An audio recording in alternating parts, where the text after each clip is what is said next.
नमस्कार दोस्तों, स्वागत है आपका आज की क्लासेस में और मैं आपका साथी हनुमान गोदाना।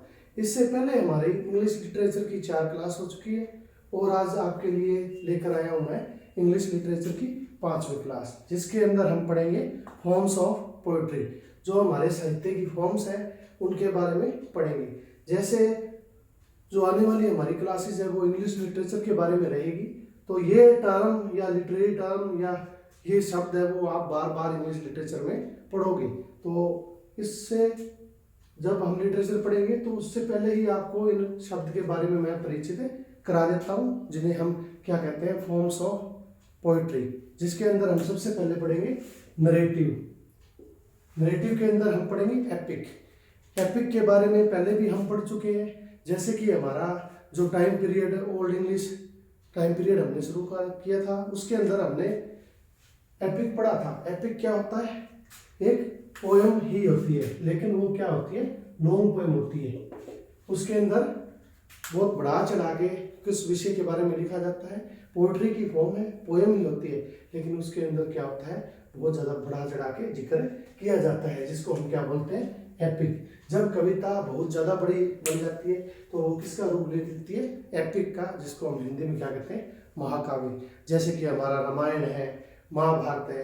और इंग्लिश में भी पहला जो हमारा महाकाव्य था वो क्या था, बीओवुल्फ, जो हमने पढ़ लिया था 450 से लेकर 1066 का जो हम टाइम पीरियड पढ़ रहे थे। उसके अंदर हमने इंग्लिश का पहला एपिक पढ़ा था जो लैटिन भाषा में लिखा हुआ था, और कौन सा था, बीओवुल्फ। उसके बाद हम पढ़ते हैं बैलेड। हम बार बार ये भी शब्द बार बार इंग्लिश लिटरेचर में पढ़ेंगे, बैलेड।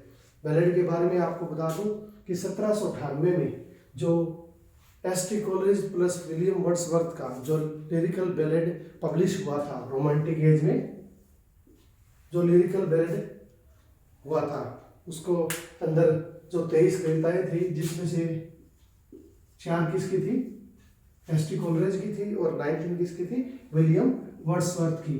और उसे हम क्या कहते हैं, बैलेड। बैलेड भी क्या होता है, एक सॉन्ग की तरह कविता को गाया जाता है, नरेटिव फॉर्म में होता है।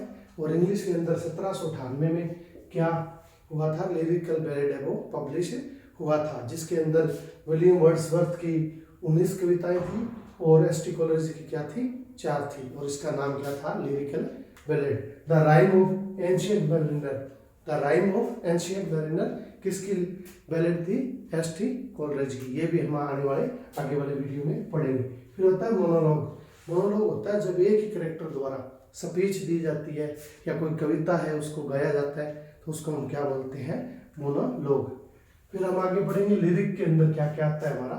लिरिक भी एक सॉन्ग की तरह ही पोएट्री होती है, जिसके अंदर हम ओड पढ़ेंगे। ओड आपको पता है किसी एब्सेंट चीज के बारे में या एब्स्ट्रैक्ट आइडिया के बारे में हमें बताता है।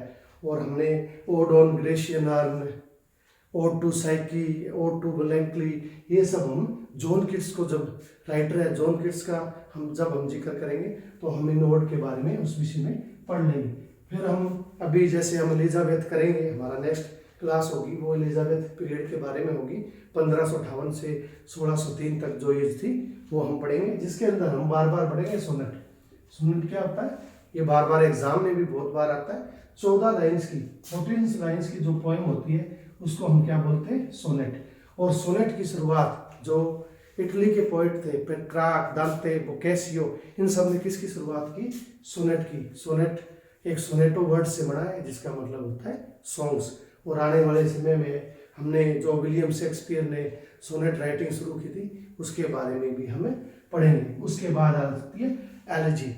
एलिजी भी एक पोएम की फॉर्म होती है, पोएम एक्सप्रेशन की फॉर्म है, जिसके अंदर हम किसके बारे में पढ़ते हैं, एक डेथ या कोई एब्सेंट चीज के बारे में पढ़ते हैं। ये मॉर्निंग पोएम होती है। मॉर्निंग आप समझते हो, मॉर्निंग पोएम होती है कि किसी शोक के ऊपर, कोई व्यक्ति की डेथ हो जाती है या कोई व्यक्ति बीमार होकर मर जाता है या किसी के बारे में एब्स्ट्रैक्ट आइडिया के बारे में जब हम जिक्र करते हैं तो किसका करते हैं, एलिजी का जिक्र करते हैं। और बार बार ये लिटरेरी टर्म्स के अंदर भी आती है, it is address to a death और ए एब्सेंट पर्सन।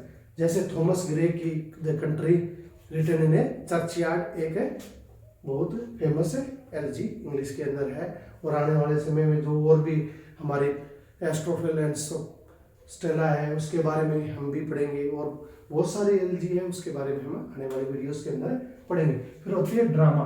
ड्रामा के अंदर हम ड्रामेटिक के बारे में पढ़ेंगे, ड्रामेटिक मोनोलॉग है, ट्रेजेडी है, उसके बारे में पढ़ेंगे। और सबसे पहले आपको ट्रेजेडी के बारे में बता दूं, ट्रेजेडी जैसे स्पेनिश ट्रेजेडी शुरू हुई थी, जिसके ऊपर शेक्सपियर ने भी बहुत सारे प्ले लिखे हैं, जिसमें हैमलेट है, किंग लियर है, मैकबेथ है, ओथेलो है। ये सब हम जो ट्रेजेडियाँ हैं वो हम बाद में पढ़ेंगे। ट्रेजेडी के बारे में ज़्यादा तो अरिस्टोटल ने बताया है कि ये क्या है। इससे ट्रेजेडी के बारे में अरिस्टोटल ने ज़्यादा जिक्र किया है, जिसके अंदर हम जानते हैं कि जब पिटी और फियर का जो भाव उत्पन्न होता है उसको हम किसके अंदर गिनते हैं, ट्रेजेडी के अंदर। अरिस्टोटल ने हमें उसके अंदर और भी कुछ वर्ड बताए हैं, हेमर्शिया हो गया, कैथारसिस हो गया, ये सब हम किसके अंदर पढ़ेंगे, ट्रेजेडी के अंदर। और सबसे पहले सेनेकन ट्रेजेडी शुरू हुई थी, उसके बाद ट्रेजेडी लिखी गई, और इसी पे बेस हमारे विलियम शेक्सपियर हैं, जिनको ट्रेजेडी किंग माना जाता है, उन्होंने लिखी। हम आने वाले वीडियो में पढ़ेंगे। फिर कॉमेडी के बारे में, जो कॉमेडी होती है, जो हास्यप्रद है, ह्यूमरस होता है, वो हम कॉमेडी के अंदर लेंगे। जिसके अंदर हमारी पहली इंग्लिश की जो कॉमेडी थी वो कौन सी थी, रल्फ रोस्टर डोस्टर, जो किसने लिखी थी, निकोलस उडेल ने।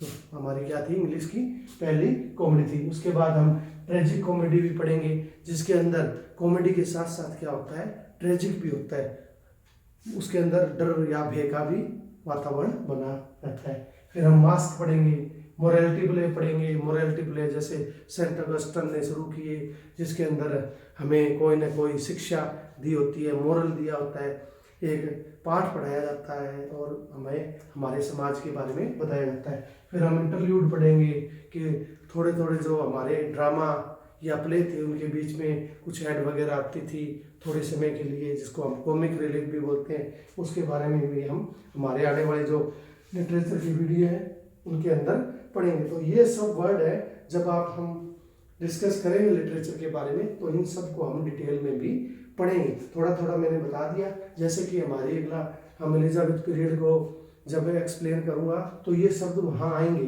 तो आपको इनको जब हम पढ़ेंगे तो कोई प्रॉब्लम नहीं होगी। आज के लिए साथियों इतना ही है, धन्यवाद और देखते रहें।